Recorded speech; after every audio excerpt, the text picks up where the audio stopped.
ફલશ્રુતિ છે કે સમાજ એને જે કાર્ય કર્યું હોય એની નોંધ લે.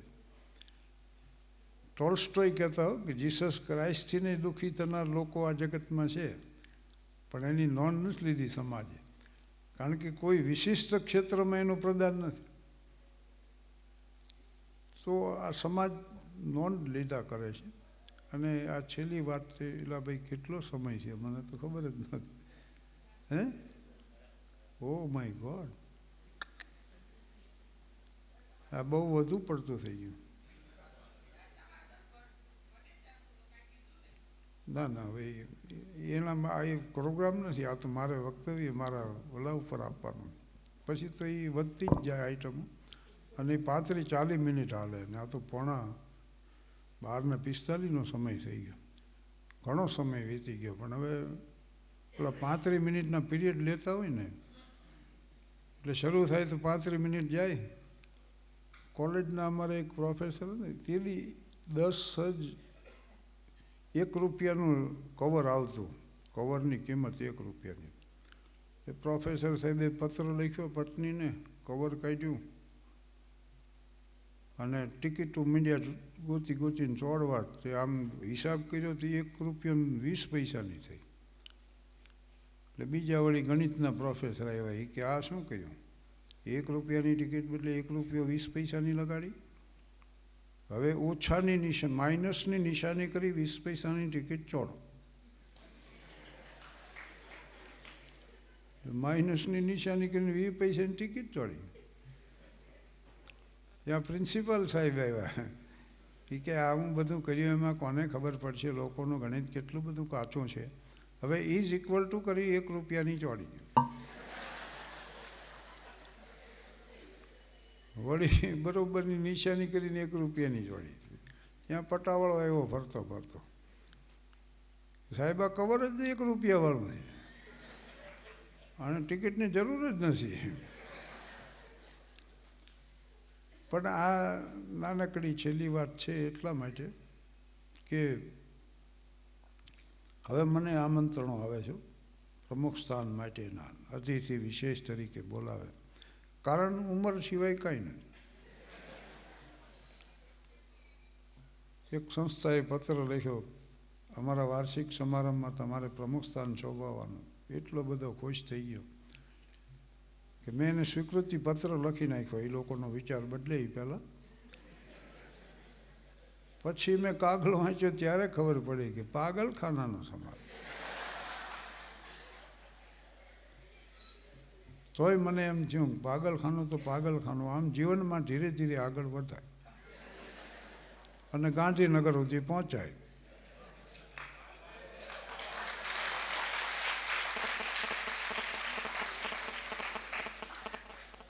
એટલે હું તો તૈયાર થઈને ગયો, તો મને એમ કે 8-10 જણા આમાં આવશે, મોટું ઓડિયન્સ રાહ જોતું હોય છે, પધારો પધારો કરીને લઈ જાય છે.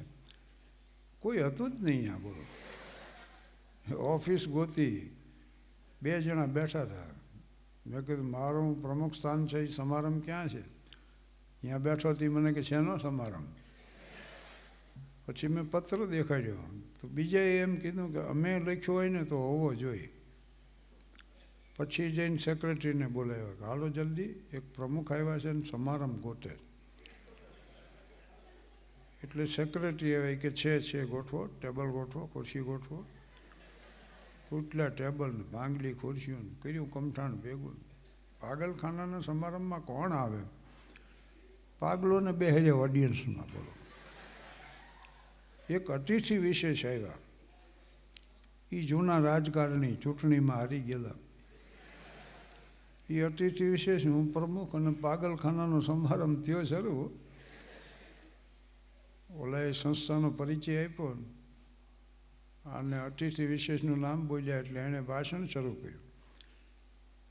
માઇકમાંથી આવીને કે ભાઈઓ અને બહેનો, હું એમ ઈચ્છું કે આ સંસ્થાનો દિન પ્રતિદિન વિકાસ થાય, એની સંખ્યા ઉત્તરોત્તર વધે, નાનકડા બીજમાંથી મોટો વટવૃક્ષ બને, ને આખા ગામને એની છાયામાં સમાવી લે. મેં કીધું મારે શું કરવાનું ભાઈ કયો? તો કે એક પાગલને મુક્તિપત્ર આપવાનું છે, એનું વિતરણ તમારા વરદ હસ્તે કરવાનું. તો એને મુક્તિપત્ર મને આપ્યું વસ્તુ મોઢું રાખીને. મને હમણાં સાહેબે આપ્યો ને ઓલો પુષ્પગુચ્છ, એમણે જેમ મને આપ્યો એમ મેં વળી હસ્તુ મોઢું રાખીને મને આપ્યો. હું ન બોલ્યો તો કોઈ પ્રશ્ન નહોતો. મને એવી મૂર્ખાઈ હુજી. મેં એ પાગલને પૂછ્યું, મેં કીધું આ બીજું બધું ઠીક, તમને પાગલ પણ છે ને હતું? તો એ કે હું મારી જાતને શહાબુદ્દીન રાઠોડ સમજતો.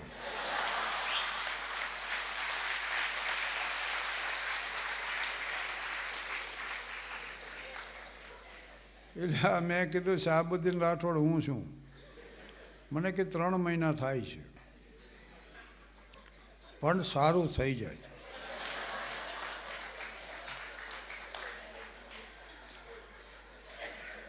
માટે દાખલ થઈ જાઓ. દાખલ થવાની સલાહ આપી. તો મંજિલ ન મળી એમાં મુકદ્દરનો વાંક છે, વળવાનો હું હતો અને રસ્તો વળી ગયો.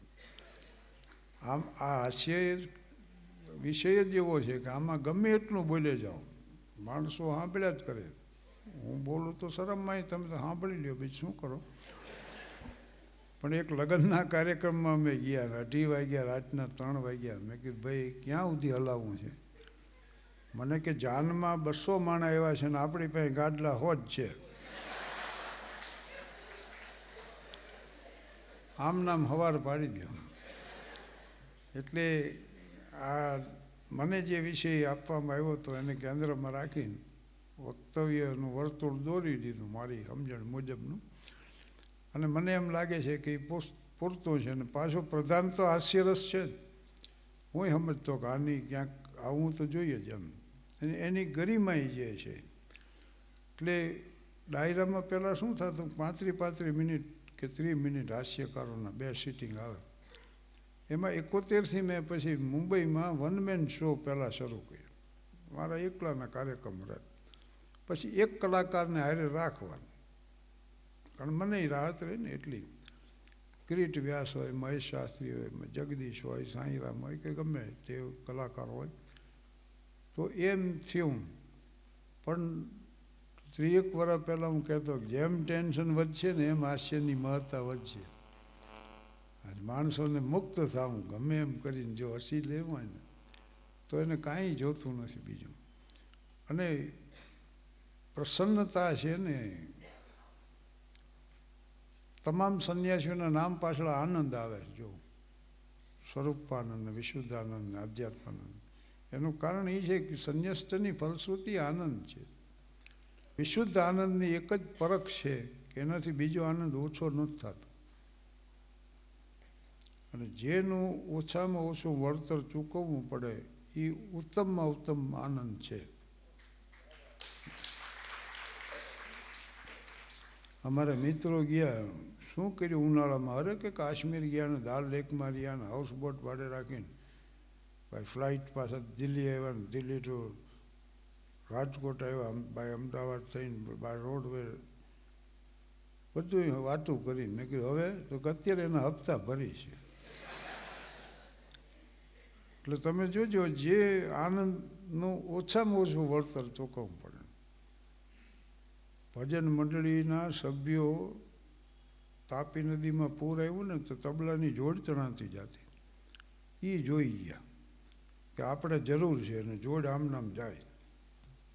તાપીમાં ખાઈ ગયા, જોડ પકડીને ખેંચી તો ભાઈ રામદાસ મહારાજ નીકળ્યા. એને કેડે બાંધેલા ઓલા હાલતા હાલતા વગાડે, નંદલાલ નહીં રે આવો ને ઘરે કામ છે. આ ઘરે નો આવ્યા ને તાપીમાં ઉપડ્યા.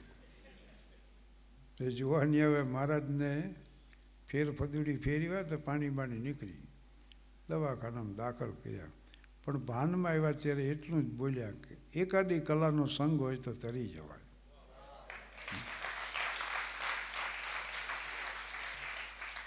એકાદી કલાનો સંગ હોય તો તરી જવાય. મારો મિત્ર સિતાર શીખે છે ને, સ્નાન કરે, શ્વેત વસ્ત્રો ધારણ કરે, સરસ્વતીની પ્રતિમા સામે 2 ગંભીર થઈને અને સિતાર લઈને વગાડે.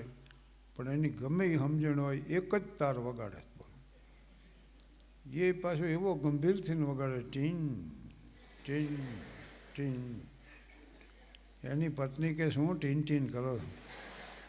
સિતાર વગાડતે ને જોયા હો કેટલા તાર વગાડે, આમ ઝણાટી બોલા. રવિશંકરના જોયા કે નહીં કોઈ દી પ્રોગ્રામ? બોલો કે બધાય ફાંફા મારે છે ને મને જડી ગયો. પણ જીવતરના તાર જેને જડી જાય એને તો પછી તનકે તંબોરે મેં સાંસો કે તાર બોલે. જય રાધે શ્યામ શ્યામ, જય સિયારામ.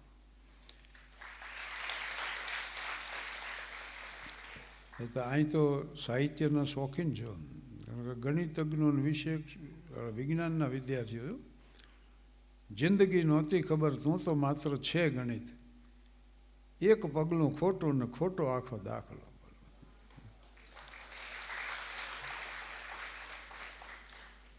પણ છતાંય સાહિત્યમાં તમે રસ ધરાવો છો આટલો, એનાથી ઘણો આનંદ થયો. એટલે આ મુકેશની ગેરફિલ્મી છે નઝમ.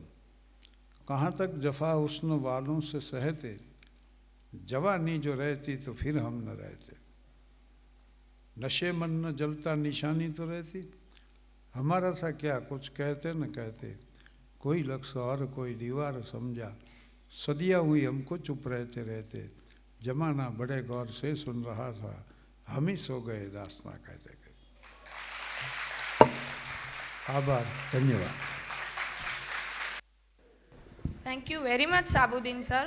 હવે હું પ્રશ્નોત્તરીના એક નાના સેશન માટે ઓડિયન્સને આમંત્રિત કરું છું. અહીં પધારેલ મહેમાન કે કોઈ પણ વિદ્યાર્થી કોઈ પણ પ્રશ્ન પૂછવા માંગતા હોય તો પ્લીઝ હાથ ઉપર કરે.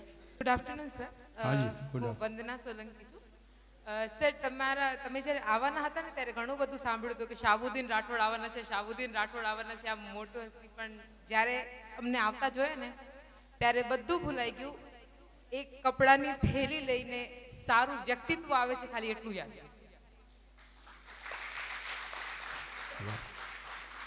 અને હવે પ્રશ્ન સર, તમે વાત કરી દુશ્મનોનું કે જે આપણું ઈચ્છે આપણા દુશ્મનો. તો સર આપની વાતો ઉપરથી એટલું ખબર પડ્યું કે આપની લાઈફમાં પણ એવું ઘણું બધું બન્યું હશે. તો સર આપની લાઈફનો ફનીએસ્ટ એવો ઇન્સિડન્ટ કયો કે તમે ગમે એટલા દુઃખી હો ને એ વાત આપને યાદ આવે ને તો આપ હસ્યા વગર રહી જ ના શકો. હવે એમાં એવું છે કે આ મિત્રો અમે બધા ભેગા થતા ને રામનવમી, હું ને નટુ ને વનેચર ને રતિલાલ ને જે ગણાવું, ત્યારે અમે ભેગા થઈને જે મજાક કરતા ને એ અમારા જીવનના સુખદ સંસ્મરણો. પ્રસંગ જો વર્ણવવા બેહો તો ઘણો લાંબો થઈ જાય, પણ એ મિત્રોમાં જે મજાકો થતી ને એ અમારા જીવનની શ્રેષ્ઠ ક્ષણો હતી. બાકી તો ઘણા અત્યારે ભેગા થાય ને પૂછે છે કે હજી આ ના કરો છો, બીજું શું કરું ભાઈ.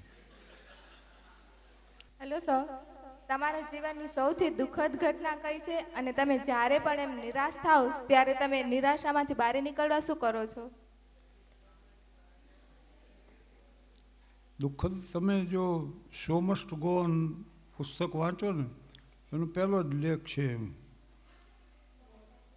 અમારે એક રાજકોટમાં કાર્યક્રમ હતો ને મેં પછી શરૂઆત કરી તો આ હું તો એમને બોલે જતો, પણ જાણ્યા જાણે માતાના ને પુત્રના પ્રસંગો મળ્યા આવા. શિવાજી મહારાજ ના સર પ્રભાશંકર પટણી, જીજાબાઈનું મૃત્યુ થયું. શિવાજી મહારાજને બહુ દુઃખ થયું કે શિવા હતા જોપુન જાય એમ કહેનાર કોઈ ન રહ્યું. એમ મેં પછી વાતો કરીને તો છેલ્લે દરબાર સાહેબ વેલજીભાઈ જીતુદાન એ મને કે કેમ આજ આવી રીતે આવ્યું? મેં કહ્યું આજ મારી બા ગુજરી ગયા, ત્યાં મારે માટે લેવા હાટું આવી રિક્ષા, રાતની ગાડીમાં મારે રવાના થવાનું. હું રિક્ષામાં બેઠો ને મેં કીધું શો મસ્ટ ગો ઓન. એટલે સુરેશ દલાલને આ એવું સુંદર લાગ્યું શીર્ષક, પુસ્તકનું નામ જ શો મસ્ટ ગો ઓન.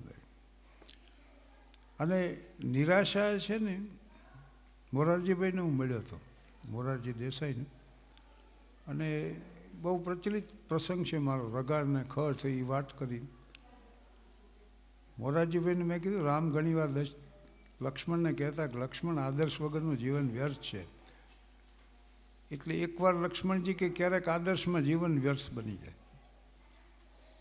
પણ રામે કીધું કે આદર્શમાં વ્યર્થ બનેલું જીવન બીજા માટે આદર્શ બની જાય. એ એમને ગમ્યો હતો પ્રસંગ. પણ એને મેં પૂછ્યું કે જીવનનો તમારો ઉદ્દેશ શું? તો કે કદીએ નિરાશ ન થવું, કદીએ નિરાશ ન થવું. વાક્ય સામાન્ય છે પણ એની વાંહે વ્યક્તિત્વ અસર નથી થતી. માણસ બોલે એનું કારણ શું છે? વક્તવ્ય પાછળ વ્યક્તિત્વ હોવું જોઈએ. આટલા વાક્ય પાસે મોરારજી દેસાઈ જેવું વ્યક્તિત્વ. ઇન્દિરાજી એમ કહેતા કે આશા કોઈની છોડવી નહીં. એટલે નિરાશાજનક પ્રસંગો તો આવે જીવનમાં, પણ ઊંડી વાત છે જો સમજી શકે તો you have to observe your thinking without condemnation or justification, with choiceless passive awareness. એ ગમે એવા વિચારો આવે ને એનું નિરીક્ષણ કરો, પણ કેવી રીતે વ્યાજબી ગેરવ્યાજબી ઠરાવ્યા વગર, પસંદગી વગર અને નિષ્ક્રિય જાગૃતિપૂર્વક રોડ માથે ઊભા રહીને જેમ વાહનો જોતા હોય ને એમ વિચારોનું નિરીક્ષણ કરો. એટલે 12-1 વાગે ટ્રાફિક ઓછો થતાં થતાં એકાદું વાહન નીકળે એમ વિચારોનું થાય છે. પણ તમે પ્રયોગ કરી જુઓ, જ્યારે આમ કરશો ત્યારે મન તમને એ રવાડે ચડાવી દે કે આટલું કર્યું સાચું, આટલું કર્યું ખોટું. કારણ કે મનનું જીવન વિચારો છે અને વર્તમાનમાં મન નથી હોતું. મન કાં ભૂતકાળમાં હોય કાં ભવિષ્યમાં હોય. એટલે અમે નિરાશા આવે ને તો નિરાશાનો અભ્યાસ કરીએ, કંટાળો આવે તો કંટાળાનો કરીએ, શું થાય છે આમાં એની નોંધ કરીએ. એમાંથી વળી હાસ્ય નિરાશાવાદી હોય. અમારે એક મનોહર મામા હતા ને, એના દીકરાને પરણાવવા જતા તોય ઉદાસ થઈને બેઠા હતા. બોલો, દીકરાના લગ્ન છે, પછી મને કે જાન લઈને જઈ છીએ પણ હાળા પરણાવશે તો ખરા ને. હવે આવી આવી નિરાશા હોય છે. બરાબર, ચાલો. Good afternoon sir. તમે હમણાં જ જણાવ્યું કે નિરાશામાંથી આપણે ઉગરવા માટે પુસ્તકો વાંચવી જોઈએ. તો તમે અમને કોઈ એવી પુસ્તક કહી શકો જે દરેક વિદ્યાર્થીએ એના જીવનકાળ દરમિયાન એકવાર તો વાંચવી જોઈએ? મહારાજ વાંચો ને.